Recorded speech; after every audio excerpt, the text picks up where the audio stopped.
Welcome to the 365 Performance Show with your host, Scott Dillon. Good morning, everybody. So, how is time costing you?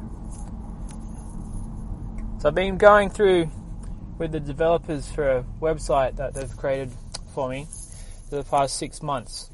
Been going backwards and forwards because there's been these issues, and it's clearly that it's a bit out of their scope. They're telling me that they'll get back to me and they won't, and I'll chase them up. Annoys me. They say they'll fix it by next week. Another week goes by, nothing happens. This has been going on for months. I actually didn't think it was 6 months, but yeah, time goes quick. And then last week, I'm like, okay, this clearly isn't working. So then I outsourced it, got someone else to fix it, someone that's a professional in the area that I wanted things done. And it's been fixed in 3 days.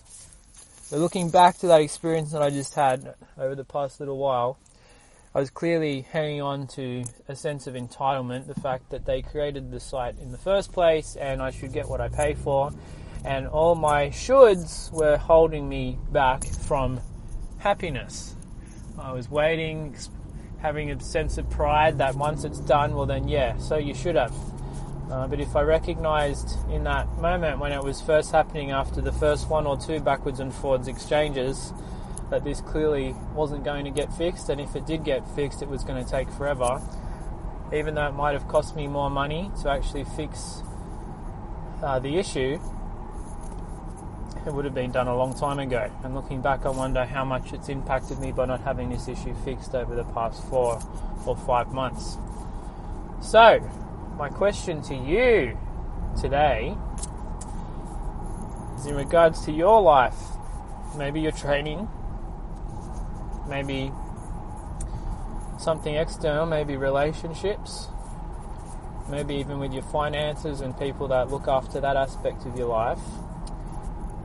Where are you holding on to things just because you feel like you should, and you know that you could perhaps be taking things to somewhere or someone else to get a better outcome?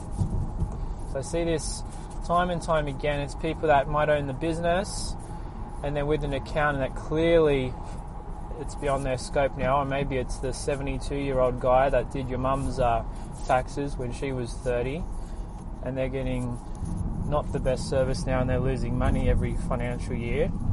Likewise, I'll see people that might have an injury or something and they're going to see a physio that they've been seeing all their life, but they've had this one niggle now and it hasn't basically changed or anything like that over the past 2 months, but they feel a sense of obligation to just stick with it. And likewise, maybe when it does come to actual training, maybe you're not actually getting the results that you and the results and the service that you're after right now. So have a think. See you later. Have a good day. Thank you for listening. If you haven't already, please head over to the365show.com where you can gain instant access to our 4-part video series. If you like what we're doing, please leave us a review and also make sure you're subscribed so you get kept in the loop. And finally, if you know anyone else that could benefit from this show, please share it with them.